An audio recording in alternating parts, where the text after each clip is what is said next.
जय हिंद दोस्तों, वंदे मातरम। नू, मेवात, हरियाणा, गुरुग्राम। आपने ये शब्द पिछले कुछ समय में, कल से अभी तक काफी बार सुन लिए होंगे।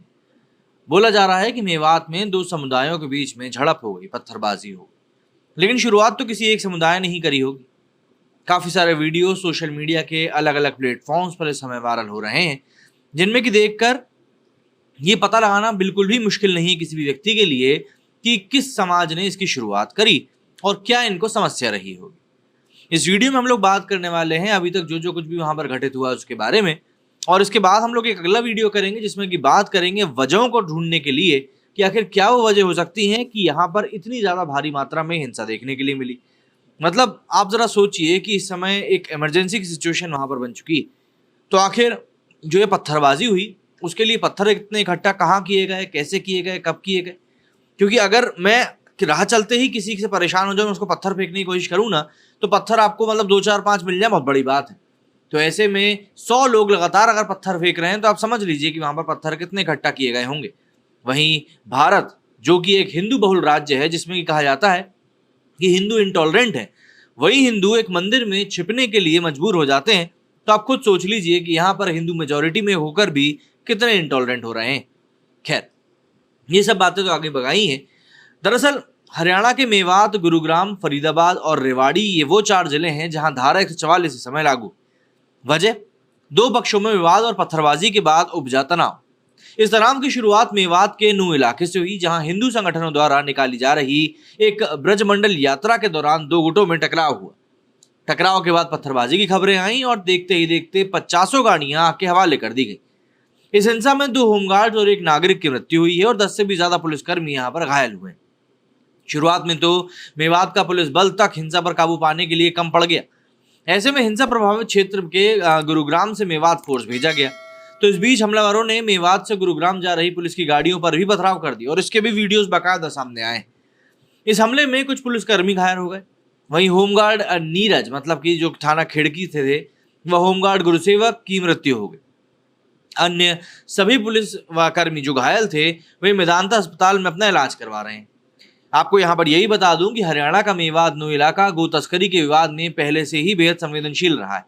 ये इलाका देश की राजधानी से सिर्फ 1.5 घंटे की दूरी पर है और मेवात जैसे इलाके में धार्मिक यात्रा पर पथराव हुआ है। मंदिर को घेर कर हमले का दावा किया गया है। मतलब एक मंदिर की तस्वीर सामने आ रही है जिसमें कि मंदिर के चारों तरफ से आग लगी हुई, काला धुआं उठता हुआ दिखाया जा रहा है। और उस समय बताया गया था कि वहां पर सैकड़ों लोग मंदिर के अंदर फंसे हुए थे, जिन्हें कि बाद में रेस्क्यू किया गया। यहाँ पर कई सारे बुजुर्ग और कई सारी महिलाएं, कई सारे बच्चे भी शामिल थे। वहीं नू के डिप्टी कमिश्नर प्रशांत पवार का कहना है कि पुलिस मामले की जांच कर रही है। इंटरनेट सेवाओं को फिलहाल 3 दिन के लिए सस्पेंड कर दिया गया है। जिले में धारा 144 लागू कर दी गई है और कर्फ्यू के आदेश दे दिए गए। और इस समय कलेक्टर साहब का कहना है कि वे सभी से शांति बनाए रखने की अपील कर रहे हैं। सभी फंसे हुए लोगों को फिलहाल बचा लिया गया है और एक के हताहत होने की सूचना है। कंडीशंस अब सामान्य बताई जा रही हैं और जिले में कर्फ्यू लगा दिया गया है। वहीं गुरुग्राम के पुलिस कमिश्नर ने कहा कि सोहना में स्थिति तनावपूर्ण है, माहौल में शांति बनाए रखने की कोशिश की जा रही है और हम नजर रख रहे हैं। अगर हम बात करेंगे इन सबकी शुरुआत कहां से हुई, तो देखिए ये कोई बहुत कठिन चीज नहीं है समझना। हिंदू संगठनों की तरफ से तय था कि ब्रजमंडल यात्रा निकाली जाएगी। तय प्लान के मुताबिक मेवात में शिव मंदिर के सामने से ब्रजमंडल यात्रा निकाली जा रही थी, तभी यात्रा पर पथराव हो गया। इससे ब्रजमंडल यात्रा में बजरंग दल के कई कार्यकर्ता पहुंचे थे। मोनू मानेसर ने पहले ही वीडियो शेयर कर यात्रा में अधिक से अधिक लोगों से पहुंचने की अपील कर दी थी। मोनू मानेसर की अपील से नाराज नू के स्थानीय लोगों ने जमकर आज बवाल काटा और तभी ऐसे पथराव भी हुआ था। मोनू मानेसर नासिर जुनैद हत्याकांड में वांटेड। हरियाणा के भिवानी में लोहारू के बरवास गांव के पास एक जली हुई बोलेरो में 16 फरवरी को 2 कंकाल मिले थे।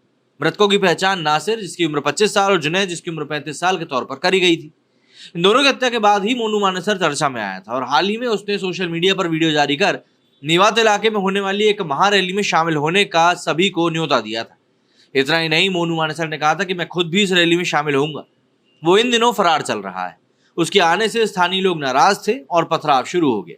पथराव ने भयंकर हिंसा का रूप ले लिया और मेवात नू इलाके में शुरू हुई हिंसा से फैला तनाव कुछ देर बाद हरियाणा के सोहान और गुरुग्राम तक पहुंच गया। सोहाना इलाके में भी दोनों पक्षों की तरफ से गाड़ियों में आग लगा दी गई और दोनों ही पक्षों की ओर से पत्थर भी चलाए गए। सोना में भीड़ ने कई गाड़ियों में तोड़फोड़ की तो एक गाड़ी को आग के हवाले भी कर दिया। सोहना में कई दुकानों को भी आग के हवाले किया गया।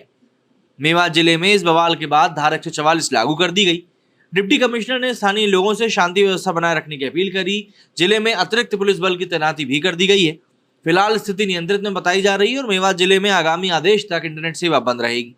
जिले के डीएम ने टेलीकॉम कंपनियों को इससे जुड़े आदेश जारी कर दिए। बवाल के बाद नूंह और मेवात क्षेत्र में इंटरनेट सेवा को अगले आदेश तक और कॉलिंग और मैसेज सर्विस को 2 अगस्त तक के लिए निलंबित कर दिया गया है। इसके अलावा गुरुग्राम कमिश्नर ने भी जिले में धारा 144 लागू कर दी। गुरुग्राम कमिश्नर ने कहा है कि इस घटना से संबंधित कोई भी हिंसा और उन्माद फैलाने वाला पोस्ट सोशल मीडिया पर ना डाले, जिससे धार्मिक भावनाओं और आपसी भाईचारे को ठेस पहुंचे और अशांति फैले। यदि कोई भी इस तरह के पोस्ट सोशल मीडिया या इंटरनेट पर डालता है तो गुरुग्राम पुलिस द्वारा उसके खिलाफ तत्परता से कार्रवाई करी जाएगी। अतः किसी प्रकार की अफवाह पर ध्यान ना दें और शांति व सौहार्द बनाए रखें। गुरुग्राम में 1 अगस्त को यानी कि मंगलवार को सभी शिक्षण संस्थान भी बंद रहेंगे। रेवाड़ी प्रशासन ने भी कानून व्यवस्था व शांति बनाए रखने के लिए आदेश जारी किए हैं। जिला प्रशासन ने साफ कहा है कि सोशल मीडिया पर पैनी नजर है और पुलिस का आदेश न मानने की कंडीशन में लोगों पर कड़ी कार्रवाई की जाएगी।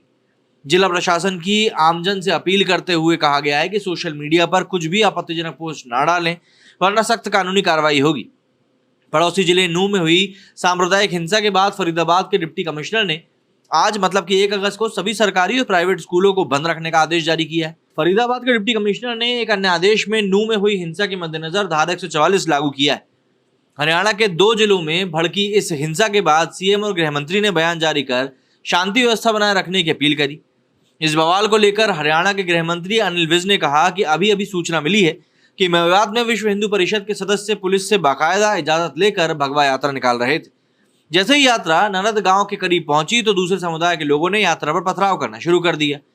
यात्रा को रोकने की कोशिश करी गई और मेवात के एसपी छुट्टी पर थे। पलवल के एसपी के पास वहां का अतिरिक्त कार्यभार है। वे पुलिस फोर्स के साथ मेवात पहुंच गए और डीजीपी पुलिस को हिदायत दी कि अगर अतिरिक्त पुलिस बल की जरूरत हो तो मंगवाकर शांति को बहाल करने की कोशिश करें। हरियाणा के गृह मंत्री ने लोगों से शांति व्यवस्था बनाए रखने की अपील करी। मेवात और सोहना में हुई हिंसा को लेकर मुख्यमंत्री मनोहर लाल खट्टर ने जनता से शांति की अपील करी। मुख्यमंत्री ने सभी पक्षकारों से शांति की अपील करते हुए कहा कि बातचीत और संवाद से सभी विषय हल हो सकते हैं। वे बोले कि सभी नागरिक हरियाणवी एक के सिद्धांत पर चलकर प्रदेश और समाज के हित में योगदान करें। वहीं कांग्रेस नेता रणदीप सुरजेवाला ने इस हिंसा को लेकर राज्य सरकार पर हमला बोला। उन्होंने कहा कि मेवात के नूंह, मानेसर व गुड़गांव से आ रही हिंसा, आगजनी, तोड़फोड़ और दंगे की खबरें अत्यंत चिंताजनक हैं और दिल दहला देने वाली। ये सीधे सीधे कानून व्यवस्था का फेलियर है, खट्टर सरकार की नाकामी का नतीजा है। वहीं भाजपा जजपा सरकार ने प्रदेश को पहले जनजातीय दंगों की आग में धकेला और अब धार्मिक दंगों की ज्वाला में हरियाणा व का जो अमन चैन है वो झुलसाया जा रहा है। आज़ादी के 75 साल में पहली बार हरियाणा की धार्मिक दंगों की भेंट चढ़ने की साजिश हो रही है। ये शांतिप्रिय हरियाणा के इतिहास में सबसे बड़ा और काला दिन है। उन्होंने आगे कहा कि हमारी मांग है कि दंगाई चाहे किसी भी धर्म या जाति से हों, उनके खिलाफ कड़ी से कड़ी कार्रवाई होनी चाहिए। खुद वहां के मुख्यमंत्री श्रीमान खट्टर को आगे बढ़ कानून व्यवस्था स्थापित करने व शांति बनाने का कार्य करना चाहिए।